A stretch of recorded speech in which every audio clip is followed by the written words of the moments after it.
Netcasts you love. From people you trust. This is Twit. Bandwidth for All About Android is provided by CacheFly at CacheFly.com. This episode of All About Android is brought to you by Citrix GoToAssist, the #1 global market leader in remote support. Sign up for GoToAssist before October 10th to get another Citrix product free for 6 months. Visit GoToAssist.com and get started. And by Lynda.com. Lynda.com is an easy and affordable way to help you learn. Instantly stream thousands of courses created by experts on business, software, web development, graphic design, and more. For a free trial, visit lynda.com/allaboutandroid. That's lynda.com/allaboutandroid. And by Gazelle, the fast and simple way to sell your used gadgets. Find out what your used HTC and other Android devices are worth at gazelle.com.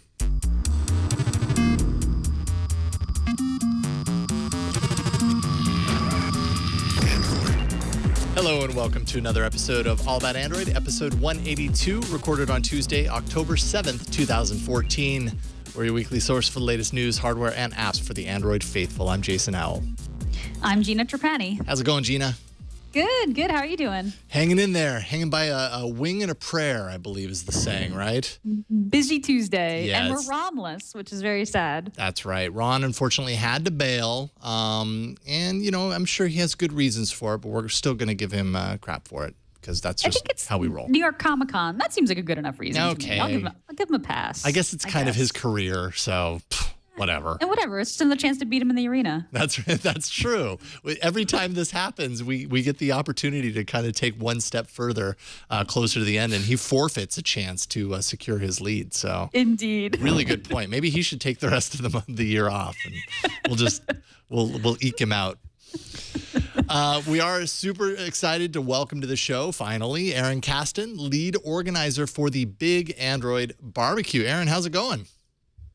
Good. Thanks for having me. Excited to be on the show. Yeah, it's good to have you on here. We're going to talk all about the Big Android BBQ, but I'm sure a lot of fans of this show are already kind of aware that it exists, and can only assume that it's about Android and probably for Android fans, I have to imagine, right?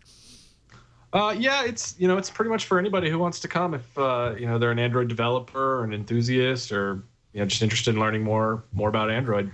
You don't have to own an Android phone. We have lots of iPhone owners that are out there as well. So. Yeah. Well, it's a multi-platform world, so that makes a whole lot of sense. Well, cool. We are going to talk a lot about Big Android BBQ in detail in a little bit. But before that, we have, just a bunch of other stuff to talk about. Samsung's slump and what that might mean for Android. The leaky ship that is the next batch of Nexus devices. We're getting more details leaked out. HTC's plans for wearables, or their plans to delay wearables, unfortunately. Yet another messaging platform for Google, if you can believe it, and much more. But let's dive right into the news and get started. Ron Richards might be away, but Android news is here today. Oh, see, I thought you were going to go with to stay, but you went today, and that works. That's really good. That was all on the fly. I really appreciate your rhyming. Getting fancy and custom on us. I like it. I like it a lot. He's kicking the rhymes and the jams and stuff. What's going on over there? So, Gina, what we got? Well, Samsung had some kind of bad news. Last night, I think, or the night before, they warned that its Q3 earnings will be weak, down nearly 60% from 2013. This mostly thanks to lower-priced smartphones and increased competition. Samsung's advanced features in their phones are regularly seen in lower-cost competing devices nowadays. China and emerging markets are the next frontier, but you have companies like Xiaomi offering top-quality devices for sometimes half of what Samsung's top-tier devices go for. And Apple's steady rise in the higher-end market makes Samsung's higher-end options less differentiated, especially in light of the iPhone's larger size. So what does this mean for Android? I guess this is the big question. If Samsung's bottom line continues to erode, does that affect Android as a platform? How does it? Does that mean the lower-tier manufacturers get their day in the sun, or does it mean defection to other platforms like iOS and Windows? Windows Phone. What do you guys think, Jason? What do you think? Are you concerned about Android because Samsung is taking a big hit this quarter? I don't know. It's a hard question to answer only because Samsung has historically had such a huge impact on these numbers and have moved so many Android devices in the past. I guess the big question for fans of Android as a platform, and probably also for developers that want to kind of develop apps and make money and create for a platform that offers a lot of users to develop against, are the people that are not coming in thanks to Samsung's top tier devices. Are they going elsewhere? Are they jumping ship to iOS, or are they going to lower cost Android devices? And I don't know, my own personal experience, particularly like I have the OnePlus One right now. This is firmly in the category of low cost but high tier device, right? Like this is incredibly competitive to anything Samsung's putting out for $500 or $600, yet it's half the cost. And that's the threat to Samsung right now. And like you said, not to mention, iPhone now has a larger device, and for a lot of people, the reason that they were sticking with Samsung's larger format devices, as one example, is because they had larger format devices, and now Apple has that. So are those people going to jump ship over there and pull users away from Android? And that would not be a good thing for Android as a platform. How do you feel about this, Aaron? Where do you kind of fall on this? I agree with exactly what you said. I don't think this is necessarily a threat to the long-term viability of Android or anything like that. I think it's kind of the evening out of the Android market. Android's still growing, dominating the market. I too am using the OnePlus One. I shouldn't move much. I think Samsung's pretty much dominated Android for the last 3 years, but it's only been the last 3 years. Before that, HTC was a strong player. That was pretty much it. Motorola was in there a little bit, but Samsung just kind of took it over. And so seeing Samsung falter, everybody thinks, well, maybe Android's in trouble, but there's a lot more competition out there, like you were saying. There's all these Chinese manufacturers showing up. Huawei's coming onto the market, or at least trying to. The OnePlus One made a splash. Whether you fall on one side or the hate him or love him opinion or not, they made a lot of waves and sold, I'm sure, quite a few. The fact that we're both using one says something.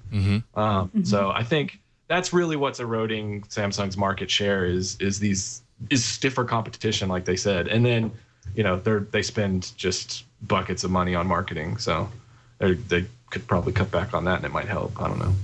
Yeah, and in a lot of ways they haven't created a software experience that's so compelling that people specifically want Samsung devices. I know that they've tried. I know that that's what they want, right? They kind of stumbled with the smartwatches. They stumbled with the accessories that required you to sync, to a Samsung phone. And from what I heard, now I haven't actually owned, a Samsung phone hasn't been my daily driver. Only the Galaxy Nexus, which was pure Android, so it wasn't a Samsung software experience. But from what I understand, the Samsung software experience is kind of meh. Right, and that was kind of the opportunity. I'm not concerned about Android as a platform. I mean, by design, Android is not dependent on any one manufacturer, and I'm sort of excited about the competition, and the opportunities for competition to just make phones that are a better experience all around, hardware and software. So I'm not really concerned, and I actually am also using the OnePlus One. But we're the three of us are sort of very deeply embedded in this community, and like we've had invites, and like most people don't have those opportunities. What's that? Oh, really? Interesting. There was a point where I couldn't give them away. Yeah, I mean, I wasn't trying very hard, but I'd post something on Google Plus. Hey, I got an invite, and by the time somebody replied, it expired. So yeah, I know, and that's the challenge, right? Is you get an invite, and it's like you have 24 hours, and then you got to go on the hunt. I mean, I get people. Not every day, but I mean, today I've had 2 different people like, hey, I've got some invites, want to help me get rid of them? And, it's at this point now where it's like, I actually have a day job. I can't get rid of everybody's invites. But what I see from there is, definitely still there's more supply that's leaking out for this phone in particular, and there's definite demand. When I mentioned it in the chat room earlier this morning that somebody in the chat room had it, there were like 10 people immediately that were like, I want one.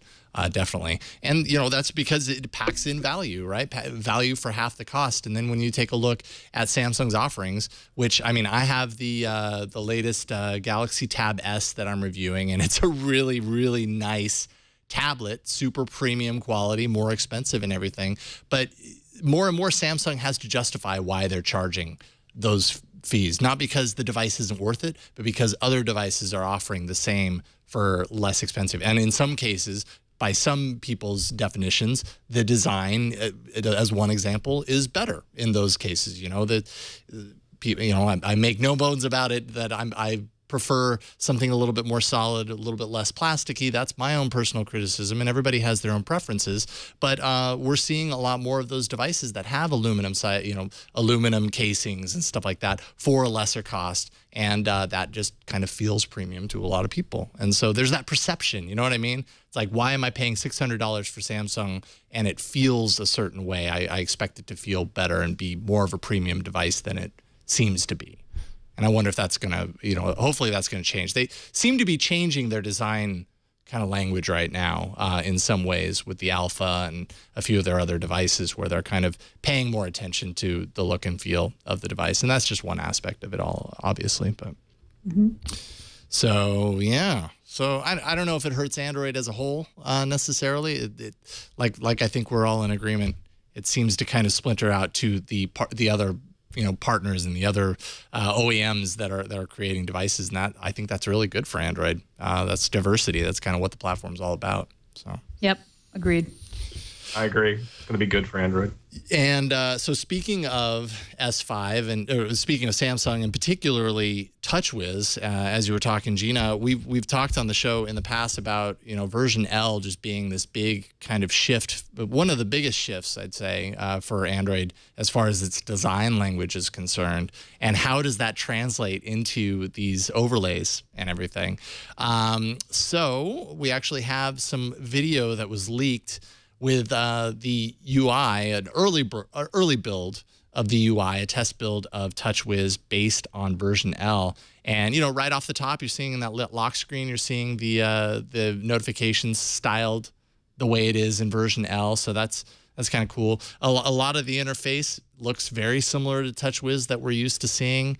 You know, I would be surprised if Samsung came out of the gate and everything looked exactly like stock version L, because that's just not what Samsung does, right? They've spent all of these years kind of skinning. That looks kind of similar, actually, the keypad anyways, to what I've seen in version L. But so I don't know. You know, it's a long video, and I have to imagine, you know, I've seen bits and pieces. I don't know how much of this video you guys have seen, but do you like what you're seeing here? Does it seem like Samsung's paying attention to things that they haven't before, as far as like implementing the good parts of a new kind of design paradigm of Android and implementing it into their own offering? What do you guys think? I mean, Go ahead. it's a good start. It's a good start. Opinion. Yeah. No, this seems kind of half-assed to me. I got to be honest. Like, okay, all right. So I'm just seeing the video now, and like, I don't know. I see a little bit of L here and there, but it feels a little bit cobbled together. Ooh, I don't know. And they've got the colors. You know, they've got the really bright kind of material design influenced colors. Honestly, I did not expect the lock screen or the lock screen notifications. To resemble, like, that was just one example that, like, right off the bat when I played the video and saw that, I was like, whoa, they're actually keeping that in there. That's actually kind of interesting. Of course, it is an early test build.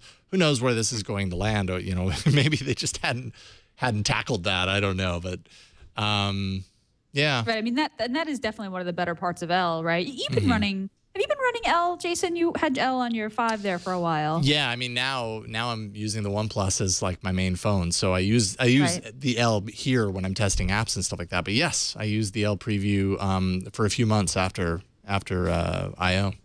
Yeah, I like. Yeah, how did that look to you? So you were seeing some bits of L there, but I don't know, that looked more TouchWizzy to me than L. Well, it's weird. I mean, like I said, Samsung's not going to just kick out, you know, the TouchWiz that they've created slowly over time. So it's going to look like TouchWiz. I don't know. I guess it remains to be seen. There's more details throughout the video of other pieces. The lock screen, though, the lock screen notification, that gives me at least a little bit of hope. But Samsung's got to put their stamp on it, so that's kind of their way. Yep. But, yep. So yeah, I suppose we'll see, and fans of TouchWiz might be happy with what they saw there. But this news is kind of big, don't you think, Gina? This is kind of big for Google Voice users, absolutely. Again, we're getting more and more news from Google Voice. Yeah, I'm pretty happy about this. So the day the Google Voice users have waited for has finally arrived. Almost. This is going to take away like my biggest voice complaint. What am I going to complain about? Google Voice is now compatible with MMS on 100 North American carriers, except for Verizon. Of course. AT&T, Sprint, and T-Mobile are working to both send and receive MMS via Google Voice. Anyone in Verizon can send MMS to a Google Voice user successfully, but Google Voice users on Verizon can't use the service to send them. So we're getting there. Closer. I didn't even realize that this was happening, so I haven't even had a chance to try it yet because I don't want to be disappointed. This has been like the white whale for like Google Voice users, of like getting MMS. But it appears to work. Android Central did confirm that it does indeed work. In fact, there is a photograph of Hangouts with an image that says sent via Google Voice. So yay. Except for the Verizon part. Yeah, and hello. The hard part about this for users of voice, like that we've been with voice for a couple of years now, is that because we haven't had it for so long, we've like adapted to not having it. And anybody that's sent me an MMS in the past like 3 years since I've been using Google Voice has probably at this point given up because I never reply back because I don't know that they sent me anything. Right. And so I'm probably not going to get any more MMS because they're already ticked off at me. So there was a period there where like once in a while I would get an email saying that I'd received a text with an image attachment. Like once in a while that would happen. I'd be like, oh, okay, this is something at least, right? But the worst SMS conversation that you have to have with someone is that you use Google Voice, and if they sent you a photo and you're only guessing that maybe they did based on something they said later that didn't have any other context, so you have to sort of think that maybe they sent you an image with other comments, that you use Google Voice and you don't get MMS. People are just like, what? Because people text photos all the time, right? But like, I haven't been part of that world. I know. We've excluded ourselves. Yeah. I have diligently worked to try and convince my family that is the worst way to send photos. I'm like, it kills your photo. It makes it look terrible. Yeah. There are 50 different ways to send me a photo. Use any of the other 50. It is. That's a hard thing to convince people of, though. I mean, the only person that I really like send photo messages to and from throughout the day is my wife, and she has an Android device with Hangouts, and so we just use Hangouts. That's what we use Hangouts. That's just what we've grown accustomed to using over the past year at least. Convincing my parents to use Hangouts or something else other than well, it's not like my parents are sending me MMS messages, but you know what I mean. It's not an easy thing to convince somebody, hey, quit doing what you're used to doing and do this thing because eventually you'll be used to this. Yeah, just for me. Just for me. Just do this other special thing. I've been using this thing since it was called Grand Central, so I definitely feel your pain. Yeah. Yeah, me too. All right. Well, and one thing that we can glean from this, again, and I feel like we kind of were there a couple of weeks ago when they finally integrated Hangouts and Voice together, is that Google has not given up on Google Voice. They're obviously working on it. And they're making the service better. And yeah, like you said, Gina, that was kind of one of the biggest things keeping people from using Google Voice. That and the fact that it's, US only, I believe. It's not in Canada, right? I think it's just US. So that needs to open up too. Sure. So that everybody else can get in on the action because it's great. All right. So, hey, let's take a few minutes and talk a little bit about Big Android BBQ. So, Aaron, let's just kind of start with the obvious question here. What exactly is it? What kind of motivated you to start Big Android BBQ? So the Big Android BBQ I think it's the world's largest community organized Android developer and enthusiast conference. That's kind of our, tagline. We're all volunteers. 5 years in, I still don't get paid to organize the barbecue. You get paid in beer. I get paid in beer in good times. Okay. You know, we cover my travel when I go to meet new sponsors and try and bring in more money. So that helps. There you I go. get to go to. So that's fun. You know, what motivated me to start it? It was at I/O actually 5 years ago. It was my first time there. I was out there for the IT company that I used to own, and basically there to talk about Google Apps for Business because it was just not a great product at the time, and I wanted to talk to them about ways to improve it. And I thought the Android side of the event was really exciting, and I was already into Android and, you know, getting to know that whole ecosystem as it was just getting going. And I thought there really needed to be an event like I/O that was a little more accessible for anybody who wanted to go. You know, it's not always easy for everybody to afford a flight and a stay in San Francisco on top of what is now a $900 I/O ticket. Yeah, it was $450 back then, but still, it was, you know, that's a large cost of entry that not everybody can afford to take on. And so I thought, hey, you know, I love this. I love meeting all the great people and developers and learning in all the awesome sessions. And then the parties were a blast. And so I thought, let's do one for everybody. And so I went home and talked to some buddies, and we threw a party in one of my friends' backyards. I had some shirts printed up, and we, you know, back then it was just everybody was on Twitter. Google Plus wasn't around yet. And so we were tweeting about it the whole time, and there was a lot of traction on Twitter, and so the 15 of us said, okay, let's see if we can turn this into something bigger. And in a couple of months, and 4 months later, we had 537 people show up in Austin for our first event. We had 3 sessions, I think, and it was all outdoors, and it was a mess. It was a lot of it was interesting. It was a lot of fun though, and so we've just kind of grown over the years. We moved to Dallas now. We're in a conference center. We have 40 sessions. 42, I think exactly.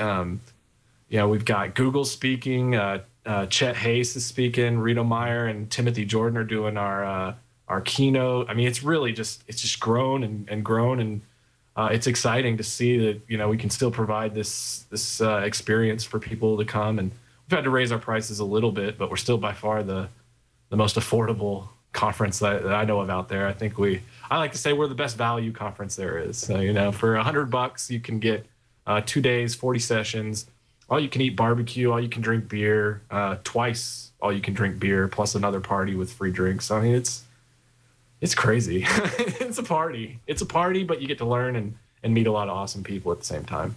Why? Cool. Why are we not going to this, Gina? Yeah, I was gonna say. The heck? You're invited. Looking much like I know. We got to make this happen. Got to make this. Also notice Steve Kondik of Cyanogen Inc. is going to be there. Yeah, so Cyanogen's been. I mean, we're old buddies. We go way back. They were at our very first event. They, you know, we've watched. I've been good friends with them. I hang out with Steve whenever they're in town, and whenever I go out to Seattle. We're all old friends, you know, who have been in this Android ecosystem. I call it an ecosystem now rather than a community, because I feel like it's grown beyond that. But yeah, there's this community of people who've been around since the beginning, and we're all pretty close. You know, it's been really exciting to see people's lives change and their careers grow, and you know, I mean, these guys who were just a bunch of hackers who just took over our stage the first year without even us asking them or asking permission to do it. They just went up there and started talking to the crowd. These guys who just didn't care 5 years ago just turned down an offer from Google, or supposedly, I don't know if that's the rumor. Yeah. And I have no information on that, so don't even ask. But they supposedly turned down an offer from Google and expect to be valued at $1 billion. That's crazy. I mean, yeah, it's exciting. It's awesome. I wish I was part of that company. I imagine anybody wishes they were part of a company that might supposedly be up for $1 billion buyout by Google. Yeah, Steve's life's going to change. That's for sure. Yeah. We got Jay Freeman too from Cedia. I mean, that guy's amazing. Yeah, So we have sweet. sessions this year are crazy. It was the hardest scheduling I've ever done because I was like, I want to be in every session. There's some bad conflicts. There was nothing I could do. Well, I mean, and that's just it right there. Like the fact that you have 40 sessions, 40, that's a lot. That's two, and this is all fit into 2 days around, I'm assuming, all the social events as well. But that's just really impressive, and a lot of the names that you have in the roster are impressive. Are tickets are still available for people that are interested or in the area? Is that right? Yes, they still are available. Hey, even if you're not in the area, you can still fly in. There's still flights. Russell Holly, he's been on the show many times. Russell Holly, yeah. He may be doing a telepresence one. He broke his leg. Oh, that's recently. Right. I've been talking to him. Russell and I are very good friends as well. We go back to the early days. The very first year, Russell was sitting on a chair by our gate, being like our door guy. He was stopping people from coming in, and my mom like yelled at him. It was fun. There's all sorts of crazy stories about that, but yeah, there's still time. Get tickets. We've got a discount code for Twitch. Why did I put Twitch? I think that was I supposed to put Twitch, or should I put it? I should have put Twit. Yeah, Twit. Let me fix that. All right. I was wondering about that. I just thought it was like a general code. I don't know why I did that. No, it's all good. So it's going to be Twit, TWIT, and capital TWIT will work as well. They're not going to work for just a second because I need to fix those, but they will be working in just a minute. All right. So if you're catching this show in the podcast form, if you go to the site, bigandroidbbq.com, and you want to buy a ticket for the show, you can get it's a 20% off using the code TWIT. Is that right? Yes. That'd bring it down. I don't know. They're $75. So whatever, 20% off, $75. There you go. Still, that's awesome. And man, that sounds like a lot of fun. I'm gonna have to. This is like the third year, I think, where I'm like, man, I'm totally gonna make this work, and then real life gets in the way, and I realize, man, I'm gonna have to like make a, go to Leo and everyone with like a list of reasons why I need to be there, and put beer somewhere in the middle. So that doesn't seem like the top priority, but but it's still a priority. Yeah, it's in there. I think Leo and everybody else would understand. Yeah. So, but that's awesome. Big Android BBQ. Yeah, check it out. It's Hurst, Texas, at the Hurst Conference Center, October 16th to 18th. And if you're not able to go, guaranteed you're going to see pictures and hear all about it on Google+, because I know in the last couple of years I've seen Google+ folks go nuts about it and see all the big group photos and everything. You're like, oh, I wish I was there.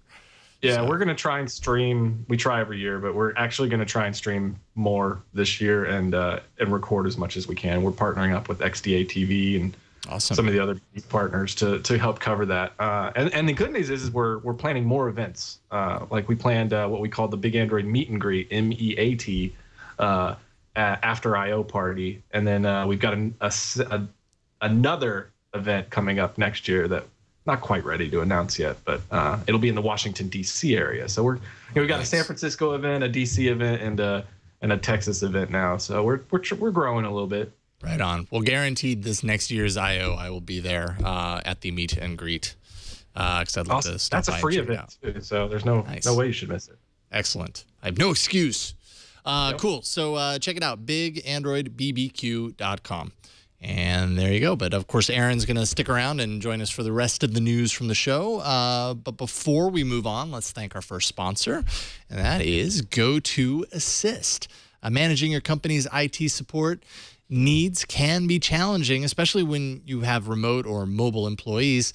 I highly recommend Citrix GoToAssist. They're the #1 global market leader in remote support. And it's easy to use. It's a cloud-based remote support solution that allows you and your IT team to solve those problems faster.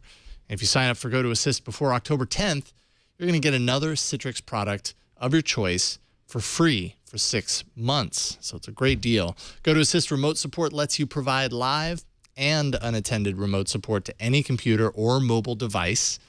You can screen share, diagnose and fix support problems faster and more effectively by sharing the screen of the person that you're attempting to help. It just makes the whole process a lot easier when you can see things from your end. And you can use GoToAssist apps to easily deliver support anytime, anywhere. Do it on your own time because you're doing it from your own machine. So it makes it a lot easier that way. If you work in IT and you want to try GoToAssist, now's the perfect time to do it. It's perfect for IT professionals that want to use it to be a support help desk. Sign up for GoToAssist today, and you'll get another Citrix tool free for 6 months. Visit gotoassist.com, and you can get started. don't wait. This is a limited time offer. The special offer ends October 10th. So, we're talking like right around the corner here. It's the 7th right now as of this recording. So you have a couple of days. So get on it. Visit gotoassist.com and sign up to receive this special offer today. And we thank Citrix, GoToAssist, for their support of All About Android and the Twit Network. All right. Should we do it? Should we get into some rumory hardware news? Yeah. Yeah, let's do it.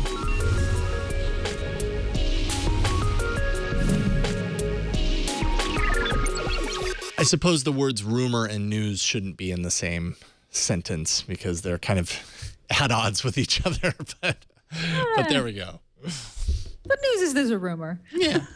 Let's start with HTC. HTC has an event tomorrow where it's expected to announce a new phone in the HTC One M8 family with an emphasis in some way on the camera. So they teased this on Twitter, and they included an image that kind of was blurry. It was an animated GIF, and it kind of went blurry and then focused back in. And the tagline is, "Don't adjust your screen, just focus on the date." So the device is expected to be called the HTC M8i. That's EYEI, as an eyeball, not as an iPhone. Letter I. With a dual camera in tow. A rumor has it that HTC is scrapping the ultra-pixel approach in favor of a 13-megapixel camera. HTC did go on the record ahead of the event, though, telling Recode that though they are hard at work on wearables of some sort, none will be launched at this event tomorrow. Quote, "We had originally planned to have a wearable launch in this time frame. It ended up just not being ready," said HTC America's Jason McKenzie. They want to be sure that they have it right when they chose to come to market, saying that no one has quite nailed it quite yet. So interesting, HTC deciding to take your time on the wearables. I'm kind of intrigued by this eye. Jason, do you think that there's an opportunity in the Android hardware market for an outstanding, crazy good camera phone, like camera on a phone? Do you feel like that's like a thing that could sell? Absolutely. I think it's what, cameras are one of the few things on a device that I think is indispensable to most people. Now that we're used to having a camera in our pocket all the time, we want that camera to be good. And yeah, I mean, we've talked about it plenty of times on the show that Android cameras on Android devices often aren't so amazing, or they might be really great in good light. This is what I think we see most of the time, is that, wow, it's really great in the perfectly composed environment, but when you're inside or at a nightclub or doing something, somewhere indoors, you're going to end up with grainy pictures, and that's the problem that needs to be solved here. And yes, absolutely, I think that's essential. Now I guess you don't really have your M8 anymore, right? Because it broke. Is that right, Gina? Oh, yeah, sorry. You were looking, it's funny. Oh. You were looking that way, and I was like, oh, he's sorry, talking to the Aaron. preview monitor is over. Sorry about No, that's Gina. okay. So you had the M8. Skype weirdness. I did. I had the M8. Camera It broke, quality? Not because it wasn't a solid phone, but because it was beat against the floor by the young child I live with. Yeah, no, it's a great device. The camera was pretty good, but I've said this before. Like I take 12 photos, right, and like one or two of them, in a situation, particularly with a fast-moving small child, and like one or two will come out good. And I haven't used an iPhone full time in a really long time, but what my experience with the iPhone is that I could generally get a better picture faster. And even just looking at some of the iPhone 6 side by sides, like the photos just look really good, especially in challenging lighting situations. And I still don't think we just don't quite have that on the Android side. So I would agree. the M8 was a great phone. I think the camera I think there was some room for improvement. So I think HTC might be onto something here. Yeah, I'll be curious to see if they are actually scrapping the ultra pixel approach, 4-megapixel going forward. I think they have the HTC Butterfly 2, I believe, had the megapixel camera as opposed to the ultra pixel. So this isn't like the first time that they're branching away since they've done the move to the ultra pixel. Right. But I don't know. I suppose we'll have more solid information tomorrow. As for HTC's wearable, Aaron, you have the Moto 360. Does HTC's design approach, because you know, they have kind of a unique take on design. Does that appeal to you in the same way that the Moto 360 kind of did? Yeah, I'm interested. I've always thought that HTC had some really great design chops. They always make really great phones and hardware. So I'm interested. I'm really interested to see what they do in the wearable space. I really like the Moto 360 as well. I wish it didn't have the little flat tire, but really most of the time I don't even notice it. So it's not that big a deal. I do want to comment on the camera conversation real quick. I've had 2 Android cameras in the history of Android that I thought were quality cameras. And I don't know how, but the HTC Sensation was one of the only phones that I ever had that I enjoyed the pictures it took. And then if this was a phone, if the Galaxy Camera 2 was a phone, I would probably use this as my daily driver because it takes great photos. But it's also like a full-blown camera. So there's that. Right. Now I don't remember with that camera, does it actually also place calls? Like does it have No. Well, it would if it had a SIM card because it runs full Android. So I mean, I could put Google Voice on it and right, you can do it through Google Voice. Okay, I gotcha. Okay. Yeah. So I guess you pick your poison. Do you want a camera with phone built into it, or do you want a phone with a camera? I could install Google Voice on my camera. That's funny. Never thought you'd hear that, did you? No, that's funny. It's a funny way to put it. SLR. This has replaced all my other cameras. I love it.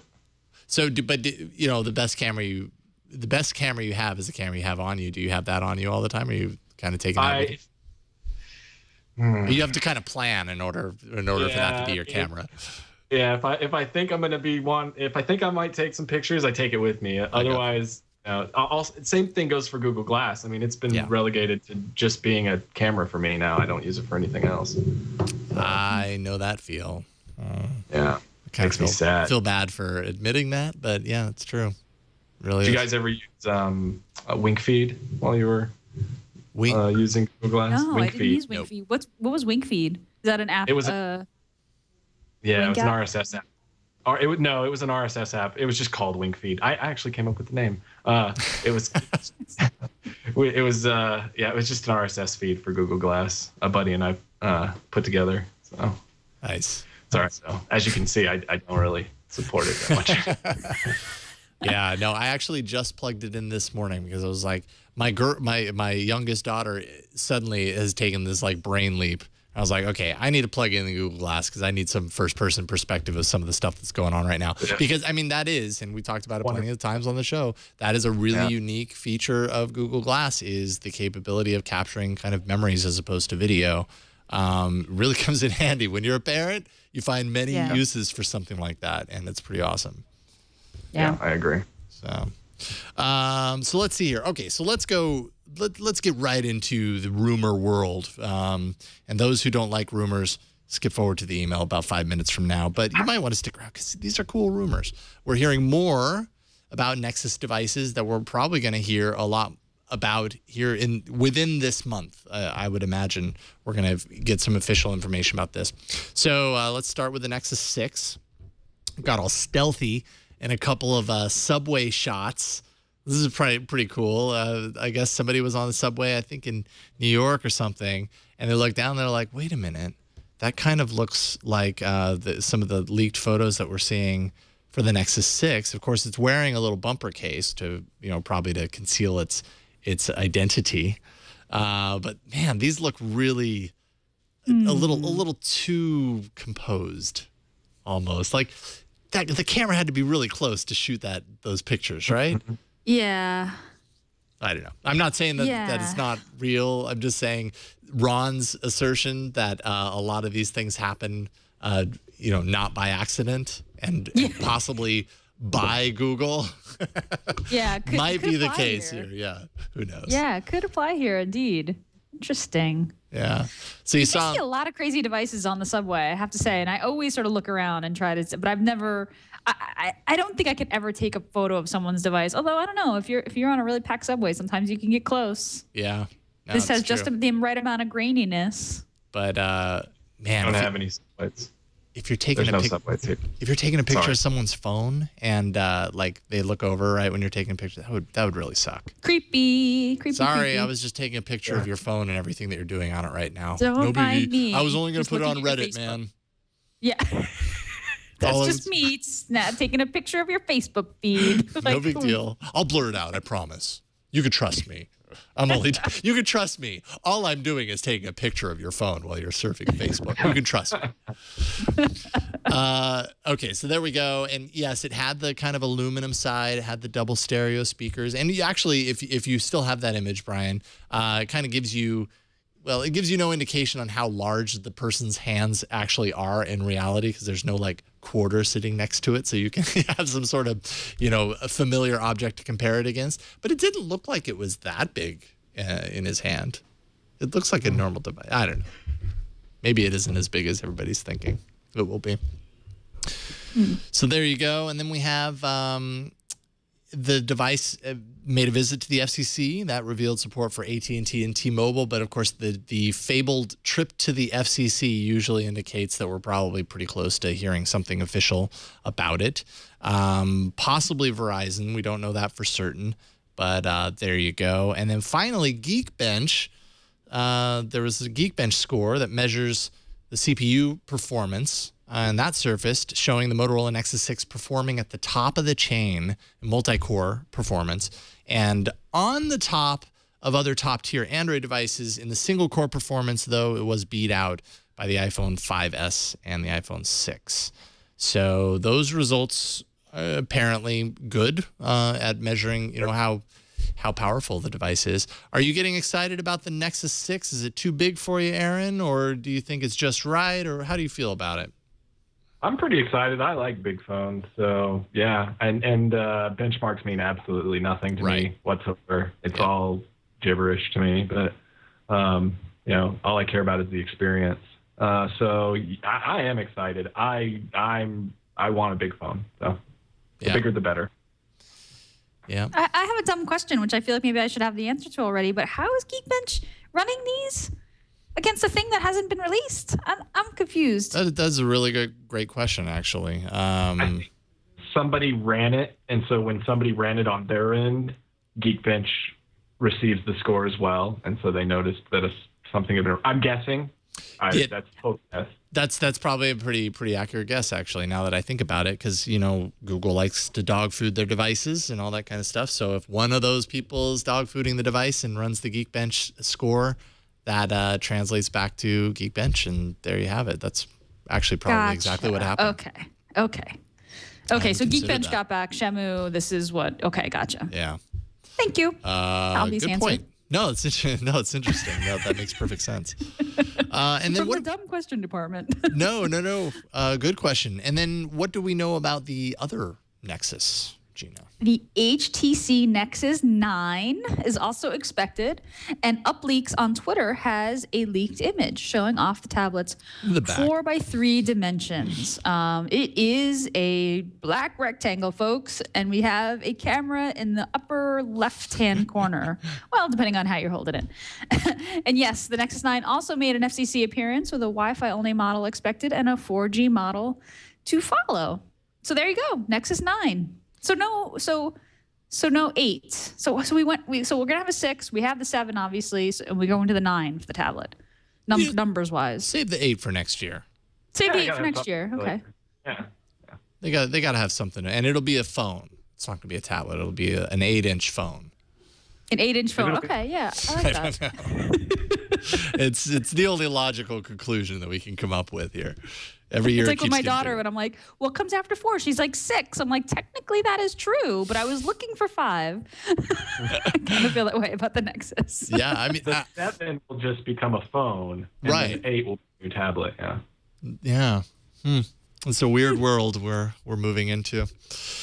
There we go. All right, so let's answer a few emails here. And this, let's see here. In response, so we had a conversation last week about Android Auto, and kind of what happens when you're driving. You know, how does the interface respond, or does it respond? Rich in Westbury, New York, wrote in to say, I thought it was interesting when you said that Android in the car won't allow users to control certain things while driving. I think this is a feature that will be able to be shut off. Think of it this way. Let's say for the sake of this argument that I'm a reckless driver. If Android in the car tells me I can't do something I want to do while I'm driving, I'm just going to disconnect the car interface and simply hook up the phone through Bluetooth and interact through my phone.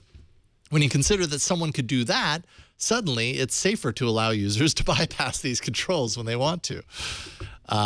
Good point. I suppose that would be safer than, you know, having to like fiddle around with it while you're driving.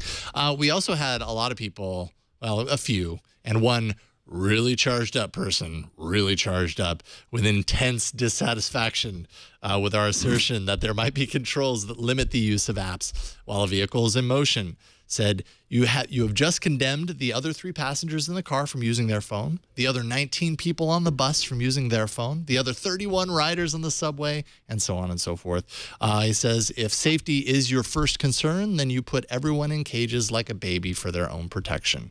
And I think the point there is not necessarily that this is the right way, the right approach, but that we should respect that it's unsafe for drivers to manage their phones while they're driving, right? And if there's a way to protect against it somehow, not saying that this is the way to do it, but there should be thought into that. And, you know, maybe there are smart ways to implement something like this so that people can protect themselves and others on the road from, you know, actions that might endanger people. Maybe it is something that people opt into, but, you know, like I have Agent installed on my phone, and I have it specifically set up so that when I'm driving, I don't see any text messages, and I opt into that. But I appreciate that I have the ability to do that, and it detects when I'm driving, and it doesn't let me see any of the text messages. That way, I don't have to, you know, worry about how I'm going to feel if a message comes through, and if I'm just can't resist it and have to read it right now. It answers that question for me. So I'm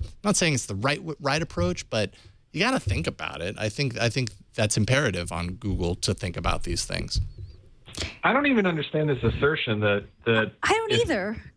Go ahead. If driver is using Android Auto, how does that affect the other 3 people, 19, 31? That is just ridiculous. Whoever wrote this, you're ridiculous. I mean, come on. Use your brain for a minute.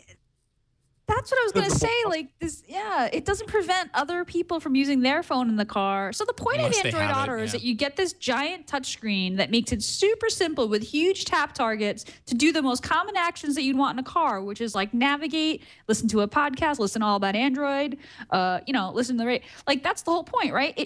If you want to do something else on your phone, you can unplug it and use your phone, but that's annoying, right? Like the whole point of Android Auto is that it's big and easy and it's heads-up display. I mean, all you have to do is not plug your phone in if you don't want to use the limited interface. I mean, I would say the limited interface is actually enables the driver to safely, you know, do the kind of common actions, right? Without having to fiddle or get one of those stupid car mounts that always breaks for me after a while or whatever. I don't know. This is a weird reaction. I mean, I get the whole, you know, don't cage me in, man feeling, but I don't think the Android Auto actually does that. Well, yeah. So, I mean, if it's running in a car, like I can kind of understand where he's coming from. If it's running in a car and you have passengers and the passenger wants to do something, then suddenly they can't because there's a setting that prevents, you know, even passengers from doing it. Being on a plane or a bus or, you know, I think there are other examples where it got larger. That doesn't make a whole lot of sense. Their device isn't connected to your screen. It's your device. So they can still use their device however they want. Yeah. Wow. Right. I like Aaron. I like Aaron's style. He's filled with all the rage that I'm not quite filled with because I have to host the show every week and I don't want to like upset people too much. But it's good to have a guest who's real straightforward about how he feels. I'm just being the blob right now, so I figured I'd fit the image. Yeah, you know, and this person that wrote in wasn't the only person to kind of be like, you know, you know, offering. Well, this was the extreme of the opinion. Let's just say that. standing in there somewhere. So, you know, people fall on different points in this, but I do understand the kind of nanny state kind of point of this email. But at the same time, I think it's perfectly appropriate to consider ways to use the technology to help make everything a little bit safer. I mean, you know, just because it sucks to be limited doesn't mean that it's not, you know, a responsible course to take, at least to try. So there you go. Yeah. I think it makes Android Auto a safer platform, but, you know, and this is just us talking about things that we don't even know exist. You know what I mean? Like, we know a little bit about Android Auto. There never in our talking about Android Auto did we say this is actually going to happen. We're just kind of trying to figure out, like, how do we make the roads safer? Because, by the way, if you didn't know, texting and driving is like the #1 reason that people get in accidents and people die on the road. So that's kind of a big deal. So there you go. Yeah. All right, let's take a break and thank our second sponsor for today's episode, and that is Lynda. Man, I love Lynda. Lynda just makes you smarter. That's what it's all about. It's an easy and affordable way to help you learn. You can instantly stream thousands of courses created by experts on software, web development, graphic design, and more. Lynda.com works directly with industry experts and software companies to provide timely training, often the same day new versions or releases hit the market, so you're always up to speed. All courses are produced at the highest quality. This is not, you know, YouTube videos. Just hop on YouTube and search it and you get all that, you know, background noise and the flickery lights and, you know, everything just kind of looks cheap and everything. That's not Lynda. Lynda is highly produced. And courses are broken into bite-sized pieces so you can learn at your own pace. You learn from start to finish, or you can just dive right in and find a quick answer to a question that you have. Tools include searchable transcripts, playlists, certificates for course completion, which you can actually publish to your LinkedIn profile. It's great if you're a professional in the field or if you're looking for a job and you want to show what you know and proof that you know it. There you go. Whether you're beginner or advanced, Lynda.com has courses for all experience levels. And you can learn while you're on the go with the Lynda.com apps for iPhone, iPad, and Android. They actually allow you to kind of pick up where you left off, you know, so you can go from mobile to your desktop. Very seamless. One low monthly price of $25 gives you unlimited access to over 100,000 video tutorials. And premium members with an annual plan can download courses to their iPhone, iPads, or Androids and watch them offline. Premium plan members can also download project files and practice along with the instructor. And yeah, that's just it's the beauty of Lynda is that you're basically learning along with the instructor. It's almost like you're learning from an instructor directly sitting in a classroom because it's just so highly produced. They bring you so close to the content, and I've just learned a lot about, you know, Adobe Premiere editing, just a whole lot of stuff since we've had Lynda on the network, and even before that. Just a great service. So they have courses that directly relate to, you know, fans of this show. Building adaptive Android apps with fragments, Android Studio First Look, Android Essential Training, simple Android development tools. Just go into Lynda and do a search for Android. You're going to find a ton of results. For any software you rely on, Lynda.com can help you stay current with all software updates and learn the ins and outs to be more efficient and productive. And, of course, we've got a special offer for you to access all the courses free for 7 days. It's a whole week. Visit lynda.com/allaboutandroid to try lynda.com free for 7 days. That's lynda.com/allaboutandroid. And we thank Lynda for their continued support of All About Android and the Twit Network. Thank you. All right, let's get into the apps.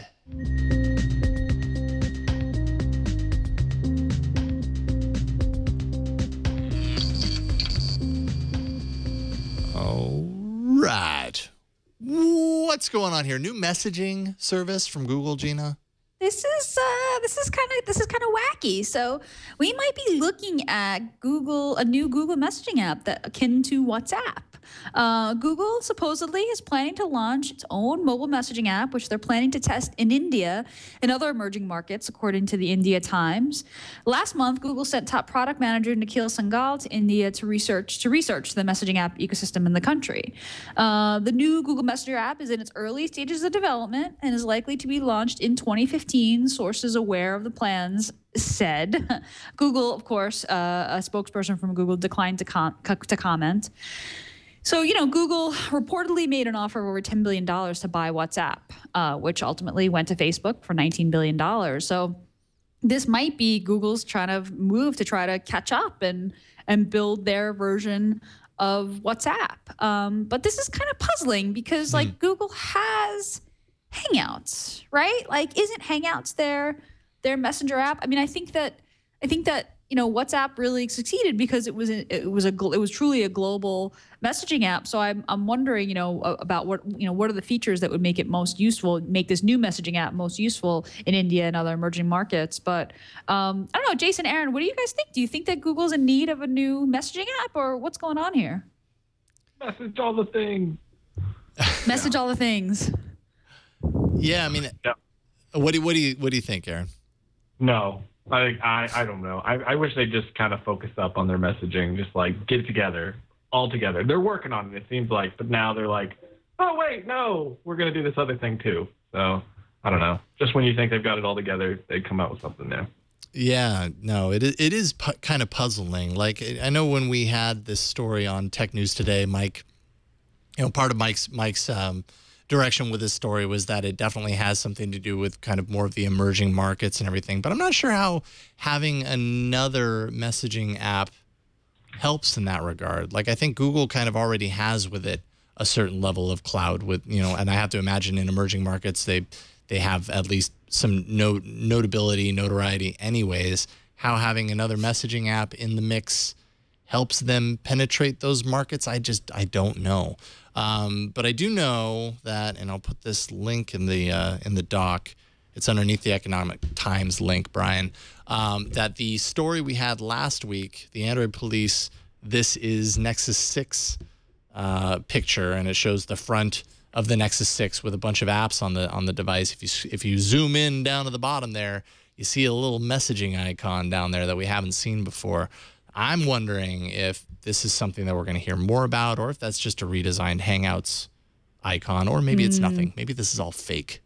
But who knows? Maybe we hear more about this. It doesn't make a whole lot of sense to me that they would do another messaging service and have it exist outside of Hangouts and have, let's say, emerging markets have this messaging service that other markets don't have, or if they all have it, it gets into that confusing world again of, wait, these two things kind of do the same things but differently. I don't know. Very confusing. I mean, I'm like a big dumb American, and I've got my big fat broadband pipe, and I've got really high-end devices with lots of memory and CPU, and I mean, I wonder if there's a way to optimize a new messaging app for different networks, for lower-end hardware, for internationalization around characters and emoticons and character sets. I mean, I know that was a big deal with WhatsApp. It's I forget what country WhatsApp's founder was from, but I know that it was one of the few apps that could handle special non-ASCII special characters. That other languages besides English use, and that's why it had such a big international audience. And I wonder if Hangouts just doesn't cut it, and Hangouts is maybe a little too heavy or slow running or hoggy, and they're just thinking about something super lightweight that has very few requirements for someone in the kind of network conditions that you would be in India and other markets. I don't know. There might be something there. Maybe this will go along with Android One. We'll see, but it'll be interesting. It'll be interesting to see what happens. I mean, my gut reaction is yours too. They don't need another messaging app. Just stick with Hangouts and make it great. But I'm also sitting here in New York City, and that's a very different place, I think. That's a good point. Yeah, you're right. But so I see. It seems the selling point of this is that it won't require the Google sign-in. Why is that an issue? So will it have another sign-in that you have to create an account specifically for that's not tied to your Google? I don't know. I'm a fan of single sign-in. If I could sign in once into my browser and never have to put in any other account information, that would be great. And I realize that's horribly insecure, but I don't really care that much about most of the stuff because if you want my information, just ask. So, I don't know. That's probably horrible, and people will say I'm a horrible person for thinking that we should get rid of logins, but I hate them. I wish, there was an easier way. There should be an easier way. Yeah, and I mean, some of the Google, the Google Plus sign-in and all those others are an easier way, and they have their own layers of security too. So it's not like you're just blasting your information out for everybody to see. So it is protected in some way. It does kind of go counter to Google's, approach for quite a while, which is that everything revolves around a Google account. And, why suddenly is there a service unless people in these markets are less likely to sign up for a service where they have to sign in for a Google account, and therefore, hey, let's offer them a service that works. But how does Google benefit from that? Is it more users using Android in these emerging markets? I don't know. We don't know. Obviously, we don't know enough to really be able to make a firm conclusion on it. I mean, there might be a legal issue, a privacy issue, terms of service issue, an internationalization issue, an issue of just user experience. I mean, who knows? An issue where it's just you just grab, you use the phone number, right, as the login, right? Which might be simpler or easier to do in different, in different scenarios. I'm not sure. That would work. I like that. Yeah. And then let's see here. So Google Plus, we're a little light on app news this week. So check this out. Material design is continuing to be implemented into Google's apps. We got a Google Plus app update, and got some design update changes. Got a little pretty light on the changes, but I believe these are the befores, and then the row of photos underneath this are the afters. So you'll have to really hunt to find the differences. What I found interesting though is, and usually is Android Police's APK teardown. It points to upcoming integration of polls into Google Plus, which I think is just, man, I'm going to use that a lot. I really hope that happens soon. And also Android Wear support, which I feel so bad because one of the first things that I do when I'm setting up a new Android Wear watch is I ignore Google Plus notifications because they are pointless, because it's just like a stack of first name, last name, +1 ... And it's like, okay, cool. I'm happy I know this. I need to respond, or, I have to pull out my phone to do anything. So I do hope that they improve that. And that's actually not just limited to Google Plus. There's a lot of apps that come up on my watch, and I'm just like, I don't need to be notified of that on my wrist. Just don't need it. Not useful at all. So anyways, I hope that they improve that. But then I think Google also rolled out a material update to, I think, a newsstand and stuff. So we're seeing a lot more of this. We're going to continue seeing it throughout the course of the month, I imagine, in preparation for the final release of version L, which couldn't come sooner. I feel like the guy who did newsstand came back to work after like 3 years, and he's like, "Hey, I'm back now. I put out like 3 updates in a matter of." It's true. It's like nothing for 2 years, and then all of a sudden 3 updates in like 2. I'm glad to see locations is still there. I have this weird feeling that Google's phasing out locations, which I love because I can spy on my wife all the time. Man, I hope they don't. I hope that they don't do that. It's really useful. Yeah. Well, it keeps getting like further down. It's like, here, we'll hide it here. No, now we're gonna hide it over here. I don't know. I'm afraid. Yeah, all the time. How you get to locations in the app right now is very strange. It's very hidden. I feel like in some ways the Google Plus app is kind of pushing the level of what Google's material design effort is about as far as their apps are concerned. In other ways, it's designed so strangely, like hiding those things in that top kind of pull down at the very bottom of the screen. It's like, no, none of your other apps do that. Why does this one do that? And how would I know to look in there for locations? So yeah, it is weird. Interplay between their different efforts has not always been Google's strong suit as far as their design is concerned, getting them all on the same page.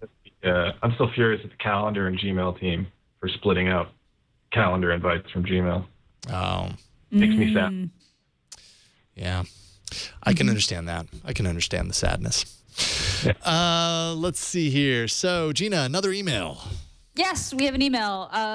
Email reads, recently, I've been looking for an app that solves a very specific issue that I'm sure many tech users suffer. If I'm about to talk about an app you highlighted in the past, I apologize. At night, when I'm getting comfortable in bed, I like to read. A few years ago, I replaced purchasing actual books with digital books. And as a night reader, I hear time and again that I'm not supposed to put a screen in front of my face 1 hour before bedtime. So I just recently started looking for a solution. There's a PC solution to the problem called Flux, and I found out there is a phone, I guess that's pronounced Flux, sorry. And I found out there's a phone and tablet app called Twilight that will do almost the same thing. Do any of you have experience with an app like this? Is this something you featured in the arena in the past? Fantastic podcast. I listen every single week. Thank you. Thank you, Scott Hansen from Wisconsin. Scott, yes. As a matter of fact, there is an app that does this. It was in the arena. It won the arena for me. It was my pick, and it is Twilight. I use and love Twilight every single day. It is on by default on my phone, and that's exactly what Twilight does. It eliminates the blue light, or it lessens the amount of blue light that comes out of your phone screen, the light that makes your screen really, really bright. And I have it on all the time, and it actually is synced to the sun cycle. So when the sun's down, it dims the screen quite a bit, and when the sun's up, it doesn't dim it very much. But what I love about Twilight is exactly what you said. When I'm laying in bed at night and I'm reading, or I'm checking in on my, on chat or something, and I want the screen to be extremely dim, there is a profile in Twilight called Bed Reading, and it does exactly that. I don't know if it helps me sleep better, but I do know it saves my eyes from just that assault of a really bright screen in a really, really dark room. So I like it a lot. It has one quirk, Twilight does. While it's running, for some reason, there's a situation where if you try to install an app from an untrusted source, and it's got the install cancel buttons at the bottom. With Twilight running, sometimes you aren't able to tap those buttons. I don't know what it is. It's a bug, but if you just pause Twilight, you'll be able to do that. So if you install Twilight and you have any trouble reaching a tap target on your phone toward the bottom of the phone, just pause Twilight. It shows up in your notification shade. You can do that really quickly. That's the only kind of annoying thing about it. But once you know that that's the issue, you sort of work around it. Yeah, so I can absolutely recommend Twilight. Jason, do you use Lux for Android? Yeah, and it's pretty much the same thing. You can set it up to be the same thing, and that's what I've used for a couple of years now. You can track the sunset location. Is it automatic? Based on your network. Oh, there we go. Sorry. And then yes, it will do the same thing that you're talking about. So it sounds like it's just different approaches for the most part. You might even see it in my notifications all the time. That up at the very top there is my Lux my Lux capacitor, my Lux control. Sorry. So yes, so there's different ways to approach this. Sounds like both are great approaches. And I actually only recently turned on that night option. But I have, because I realize every single night I get into bed and my night is not complete until I scan Reddit before going to bed, which is maybe not the right thing to do right before going to sleep. But Yeah, no, I often read too. Sometimes I'm insomnia and I can't fall asleep, so I'm I read a little bit, but it feels like an assault when the screen is really bright.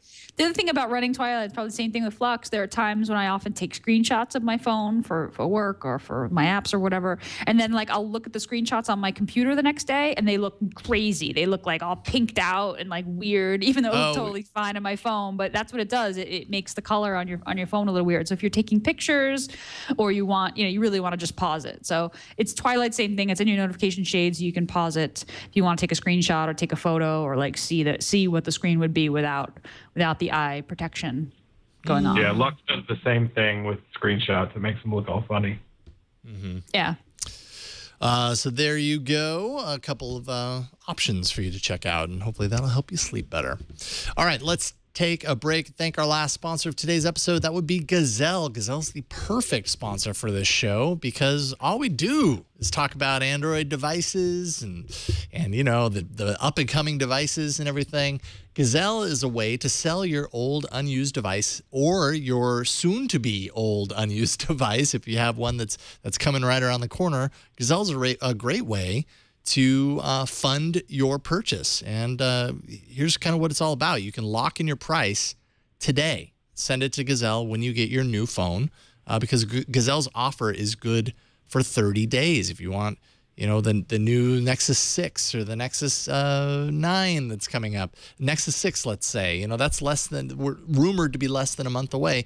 You could go onto Gazelle, find the device that you have, lock in that price, tell them what condition that the device is, what carrier it is, how much storage, you put in all that information. The interface is super easy to use to plug it all in.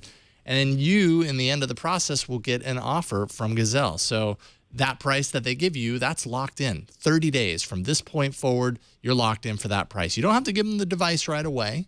You can hold on to the device until you hear all about the Nexus 6 and you decide, yes, I need to have that.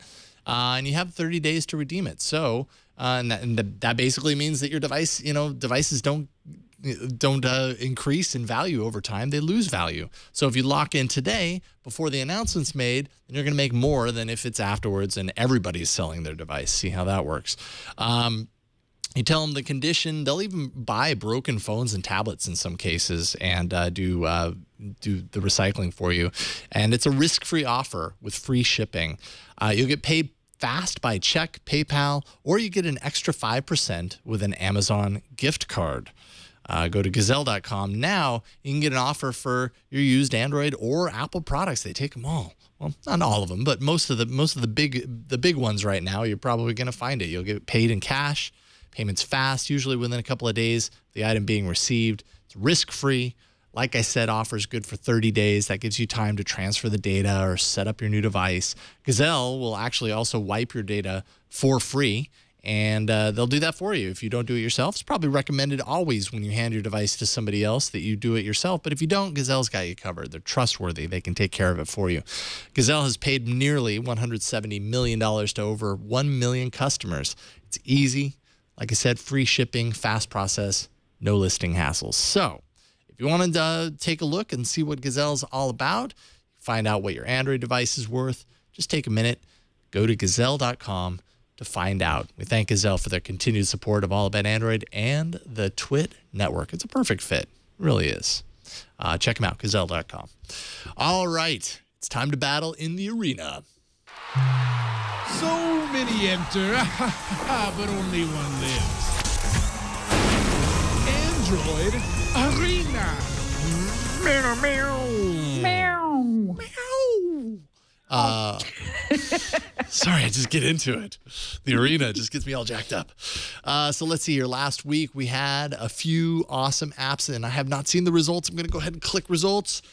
Authy. I knew that was going to happen. I knew that was going to happen. I did not know that Counterspy was going to lose 4th place. It really, guys, it deserved better than that. But whatever. Shame on you. Shame on you, voters. I honestly thought it was going to do much better than that because it's really a lot of fun.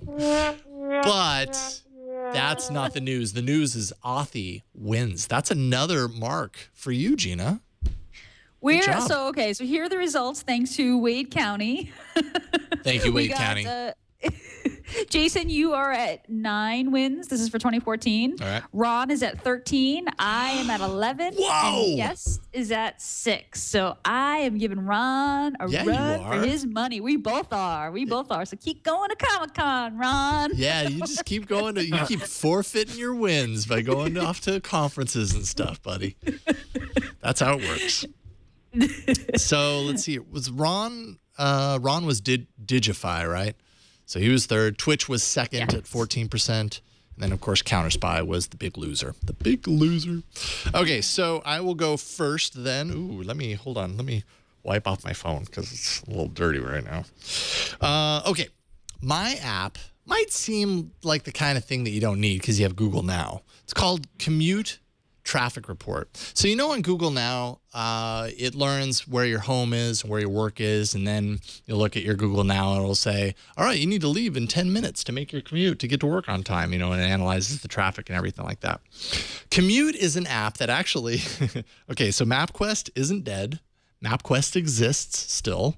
Even though not quite catching all of the headlines these days the way it used to, way back when, but they created this app, and what it does, it's almost like a way to do this manually. And I think that's kind of useful, right? Because not always is your commute the same time every single day. Some people leave at different times or whatever. So what you can do in commute is you can set your home address, which I've set for Twit. You can set your work address, which I was like, okay, cool, Google. So there's Mountain View, Google. And you set the days of the week that you commute. And you can plug in here when you normally leave home and when you normally leave work. And that, that kind of allows it to be a little bit smarter as far as how it recommends when you leave and all that kind of stuff. The reason that I like it is because at any point I can open up this app and say, man, if I need to leave right now, how long is it going to take for me to get home based on traffic right now? So it's not necessarily basing it around like I'm only going to like Google Now does, where it's like, oh, 4:30 is when you normally leave home. So around 4 o'clock, I'm going to show you how long it's going to take for you to get home. This is a way to kind of do it on demand. And, you've got the interactive map here that you can kind of play around with and get an idea. So if I was to leave right now and travel down to Google, that would take me an hour and 35 minutes to get there. And it gives you, kind of the amount of time it's going to take. It tells you about when you're gonna arrive and all that kind of stuff. So, Palace, I didn't show you where I live. I showed you where the Twit studio is. Just correcting you on that one. So there you go. I mean, it's really it's an app that does a specific thing. But I like the design of it, and I like the on-demand aspect of it. Knowing that if I plug this and that, it's going to tell me easily, without me having to go into Google Maps and like plug the values in and process it or whatever. I can just kind of keep it stashed and at any time know exactly how long it's probably going to take for me to commute to or from work. So there you go. So that's kind of it. It's Commute Traffic Report, and it is by the MapQuest folks. It's free, and I don't know. I think it's a pretty handy app to kind of have installed and use when you need it. There you go. It's called Commute. Okay. Nice. Aaron, you are up next, and I'm going to do my best to show it off without messing it up. So go ahead and talk about the app that you have, and I'll show it off for you. All right. So I selected Android Wear Launcher because I had like 5 minutes to pick one, and so that's what I came up with. I like it. A lot of people hate on having a launcher on Wear, but I find it makes it really convenient to get to some quick things. Like I have some if then this, wow, if this then that settings, so I can like turn on the ringtone of my phone and send a notification to it, or use the phone finder, or turn on the flashlight, all sorts of different things. But I find it makes my Wear usage a little bit better, and it's just a quick little launcher that you can pull out from the side, just like in the video, and it works great. I've had no issues with it so far, so I like it, and you should too. Vote for me. Nice. I am installing this. Money. Yeah, when I first got my Wear devices from I/O, and Google kind of went off on, just their kind of approach with Wear is different than some of the other things that they've done, which is like we're keeping it simple on purpose. We're not giving you like a full Android launcher or whatever. You can get to it, but you kind of have to go through a couple of steps to get there. Really, this is meant to be operated by your voice. And I think initially my thought on that was like, well, that's kind of what, how the platform is designed. So let's stick to it.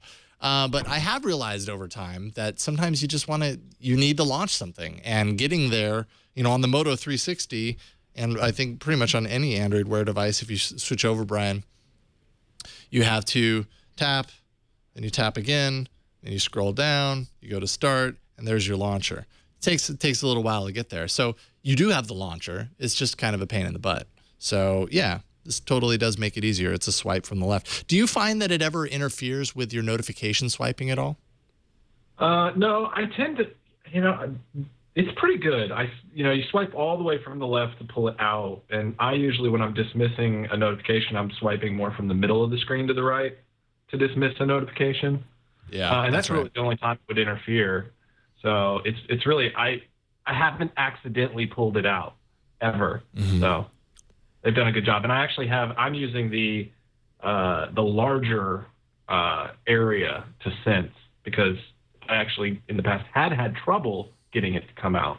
Okay. And so, yeah, it's pretty good. Yeah, does the trick. Awesome. So there you go. It's Wear Mini Launcher. And if you have an Android Wear device, I think it works with the Moto 360, the Watch, and the Gear Live at this point. I'm sure they'll, add in functionality for the other ones as they appear on the scene. I love Watch. Watch. So does Ron. All right, and Gina, you are up next, and I love this game. It's awesome. Oh, have you've heard of this game? Have you done this in Android Arena? Or? No. Oh, no, okay. I haven't. Right, cool. No, Okay. but it's hilarious. It is. All right. So my pick tonight is a game that is killing me. It's killing me, you guys, and I want you to be killed by it as well. It's called Daddy Long Legs. Daddy Long Legs, and it's free. And it's a game. It's a super simple game. And the idea is that you are Daddy Long Legs. You've got a couple of really, really long legs, and you got to help this guy walk.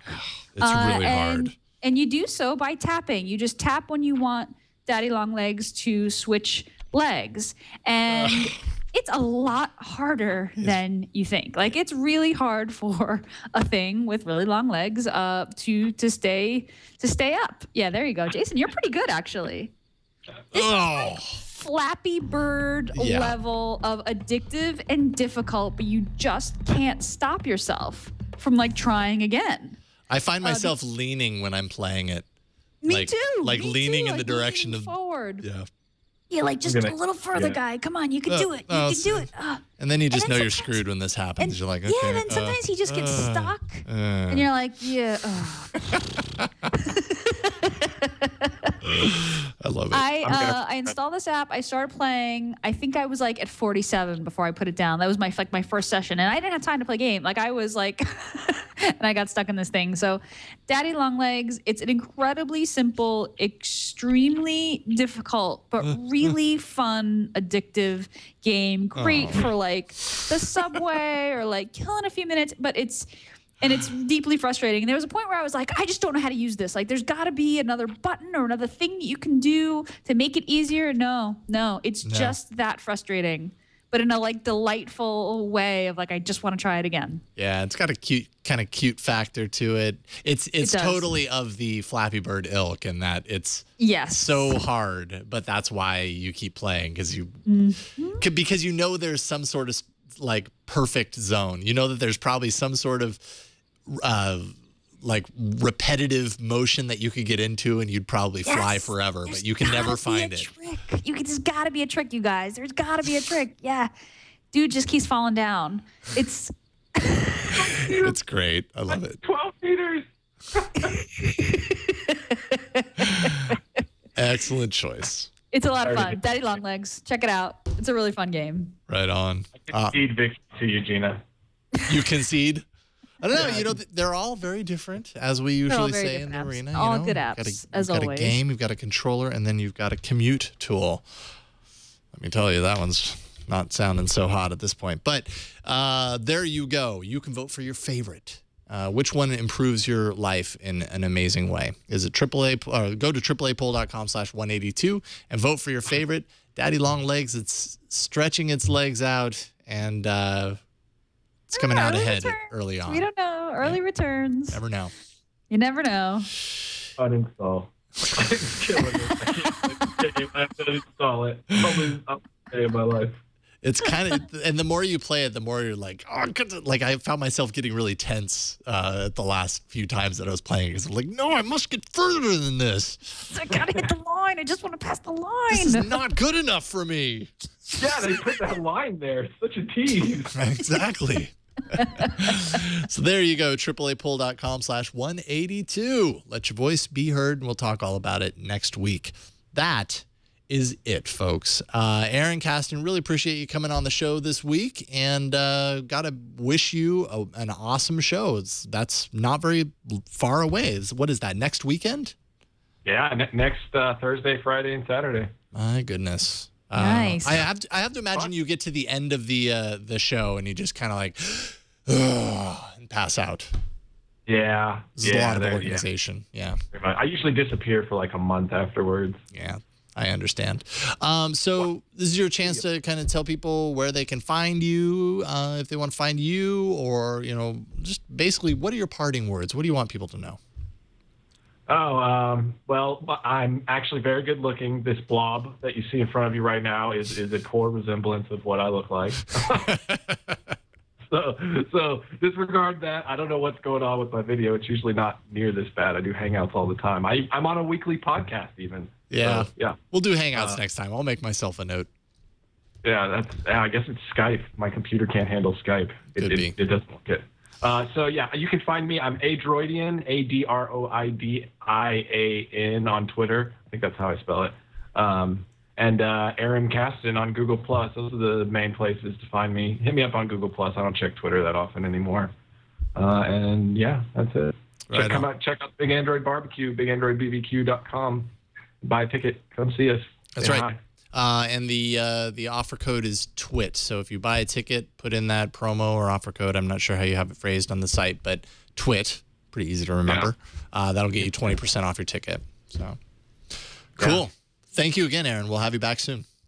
I will have better video next time. I'd love to come back. It was a lot of fun. All right, right on. We'll do that. Right on. Gina, what about you? What's going on? I am working on a thing. It's called ThinkUp, thinkup.com. It's insights about you and your friends on social networks. Give it a try. There's a free trial. Sign in with Twitter or Facebook. Check it out at thinkup.com. And when I'm not working on ThinkUp or here on All About Android, I am co-hosting This Week in Google with Leo and Jeff Jarvis. And that airs on Wednesdays at 1 p.m. Pacific, 4 p.m. Eastern time. So you should come on by and watch tomorrow. Hop in the chat room. And sometimes we talk about a little bit about Android, but we talk about Google and the cloud and all kinds of other fun, nerdy stuff like that. So come on by. Awesome. Yes, great show and great site. Love ThinkUp. Thank you. It's a great way to rediscover the things that you do on social networks in a different way. So it's cool stuff. I ran across a photo. Yes, I think I know what you're going to talk about. Ran across a photo of me gazing longingly into my beer's eyes, and yeah, I'm you like, had also wow. had a day that day. Yeah, you and that IPA looked like you were about to be friends, good friends, more than just friends, perhaps. Possibly. Leaving the friend zone with that IPA. Bryan, what about you? Was it? Huh? Me? Yeah, you. Oh, I got a little different camera angle here going on today. Ooh, Bryan. How's it going down there? This is my domain during the show. Yeah. That's pretty badass. It's fun. It's very colorful. But yeah, you can follow me on Twitter at cranky_hippo. When I'm not TDing, I'll be hosting on Know How with Padre. In the coming weeks, I can't say precisely, I'm doing a build-it-yourself wearable device. It's going to be a watch like the Moto 360, but you'll solder it and program it yourself, and a little do-it-yourself project. And what? You're going to build a wearable? Yeah. Powered on a little battery, so... You guys are kind of like a little too smart. I'm just saying. No, there's plenty of information on the internet how to do it. Oh, okay. All right. But we're going to have fun doing it, so that's kind of what we do on Know How. But awesome.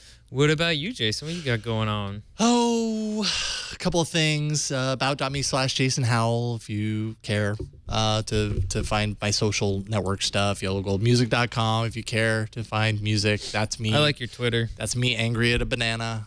That's me. Oh, I do love dill pickles. I do love a beer. Yeah.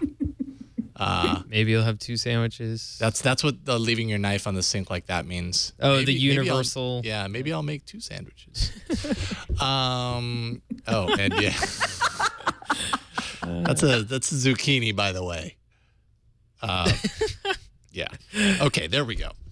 You would find all of these things at raygun01.thinkup.com, by the way. Just a couple of reminders. Android App Arena is another Android show that I do, and I'd love to see you over there. Last week, I covered a bunch of news aggregators, kind of like alligators, but they, about news. And this week, I'm working on an episode all about camera tools. So every week, I kind of do a focus of some sort, either on a category or games or comparing this to that, or sometimes it's just a random hodgepodge of apps. So if you like apps for Android, check out the show. It's twit.tv/arena. I'm having a lot of fun with it. I'm playing with a lot of apps these days. It's kind of crazy playing with this many apps. I thought 1 app a week was a lot. Now I'm like up to 5. So Whew. But there you go, twit.tv/arena, and I hope it's helpful to you. The other thing to know is that we have a best of 2014 episode that I am on the hook for by the end of the year, and I need your help. It's twit.tv/bestof. If you go there, you can tell me about your favorite moments, maybe from today's episode or previous episodes this year. But the more information you have, the more useful it is to me, and the easier I'm gonna have a time to find it and pull it out and make an awesome best of. Thanks to you guys. So check that out, twit.tv/bestof. And I believe that's it. That's it for this week. Let's go ahead and say goodbye at this point. 347-SHOW-AAA is the number that you can call to get involved with the show. Leave us a message in your voice. Love to hear you. Twit.tv/AAA is the site that you can go to if you want to subscribe to the show, download, find all the links there. You can also find our video on YouTube and iTunes. You can always send us an email, AAA@twit.tv. Find us on Twitter. We are at Android Show. We're on Reddit, twitaaa.reddit.com. We have a Google Plus community. We're all over the place. Just do a Google search for All About Android. And it's 5 p.m. Pacific, live every Tuesday night at live.twit.tv. That's it for this week. We'll see you next week on another episode of All About Android.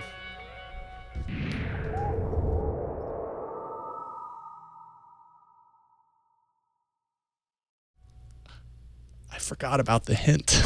Oh, the hint. Oh, well, here's the hint. It's Yeah. It's a little thing that you put in your ear. I'm not going to put this in my ear because this is Leo's hint. Leo is really putting it in there deep. Yeah, I can tell you right now, Leo had this in his ear. Yeah. Oh.